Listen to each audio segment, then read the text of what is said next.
Jangan samakan sekolah untuk mendapatkan nilai bagus dengan bersekolah untuk mendapatkan ilmu atau pengetahuan. Coba kita renungkan, selama ini kita bersekolah untuk dapat nilai yang tinggi atau dapat ilmu. Baiklah sahabat, saat ini kita akan membicarakan mengapa dalam 10 tahun terakhir Indonesia tidak dibuat agar menjadi negara besar di tahun 2050 yang harus kita kejar keterlambatan tersebut. Kita semua pasti sepakat membangun gedung 100 lantai yang paling lama adalah membangun pondasinya. Kalau membangunnya perlu waktu 4 tahun misalnya, maka 2 tahun pertama hanya berkutat di pembangunan penguatan pondasi. Dan setelah pondasi terpasang, maka dalam hitungan bulan gedung 100 lantai itu berdiri. Hanya perapiannya saja memakan waktu sisanya. Sama halnya dengan membangun negara. Ingin menjadi negara terkuat ekonominya, maka 5 tahun itu kita mungkin hanya membangun pondasinya. Kehidupan berjalan terlihat seperti biasa saja. Namun ketika pondasi kuat, kecepatan membangun tersebut luar biasa. Kita contohkan, Tiongkok di tahun 2000 hanya menguasai 5% transaksi dunia. Namun dalam 20 tahun kemudian, Tiongkok menguasai 21% transaksi dunia secara porsi.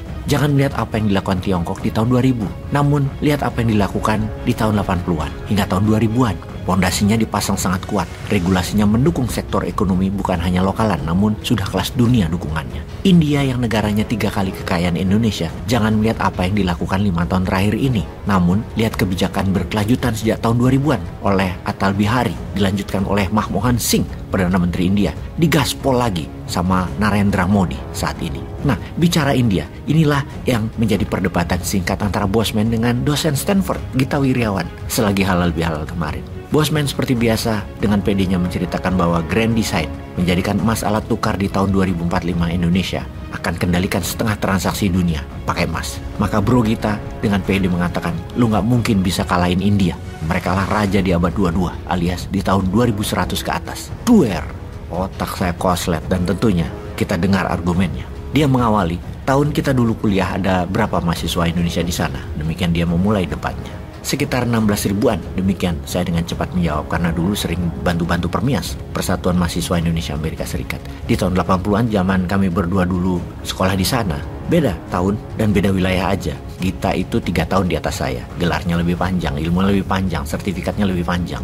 Dia lanjutkan, sekarang 8 ribuan student, demikian dia menjelaskan. Kalau India, ada 300 ribu student di Amerika. Kalau Tiongkok, ada 400 ribu student di Amerika. Dan HIB visa kerja 75% diberikan ke graduated Indian student. Lu bayangin, dari izin kerja imigrasinya 75%-nya diberikan ke student India untuk mereka setelah tamat sekolah stay di Amerika. Ada hampir 5 juta warga India di Amerika dan mereka merupakan orang terkaya di Amerika dengan rata-rata $130 ribu pendapatannya per tahun. Di mana rata-rata warga Amerika kulit putih hanya $65 ribu per tahun income atau pendapatan mereka per tahunnya. Jauh di atas 700 ribu keturunan Jepang yang hanya 100 ribuan dolar per tahunnya. Jauh di atas keturunan Tiongkok yang ada 2 jutaan di sana yang hanya 100 ribuan juga per tahun income-nya dalam US dollar. Jauh di atas orang Indonesia yang totalnya 80 ribu pendapatannya sekitar 90 ribuan dolar per tahunnya. Dari 300 ribu student India, 50% adalah mereka dapat beasiswa atau scholarship. Di mana dari 8 ribu student Indonesia, 90%-nya adalah biaya pribadi.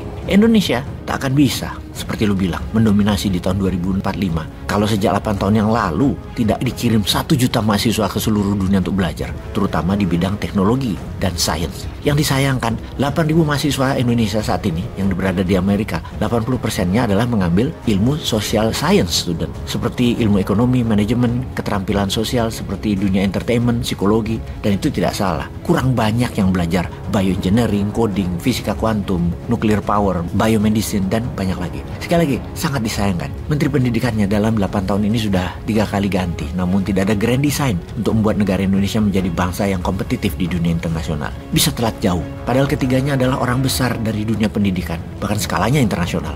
Sahabat, informasi ini bukan bermaksud mendiskreditkan siapapun, namun informasi ini dijadikan untuk wake up call atau kesadaran bersama. Ke depan, kita harus lebih baik. Bukan hanya nilai yang kita cari, namun kompetisi dunia secara geopolitik dan geoekonomi. Indonesia harus berdaulat. Diawali dengan membangun keterampilan generasi muda untuk bisa memiliki keterampilan dalam bidang sains dan teknologi. Tentunya lengkap dengan ilmu social science. Jangan sampai brain drain terjadi di Indonesia karena orang pintar tadi yang jadi sendiri tanpa dukungan support pemerintah, sehingga mereka yang pintar tanpa kontribusi pemerintah merasa tidak wajib untuk jadi tinggal di Indonesia karena merasa brain otak mereka nggak dihargai di negeri sendiri.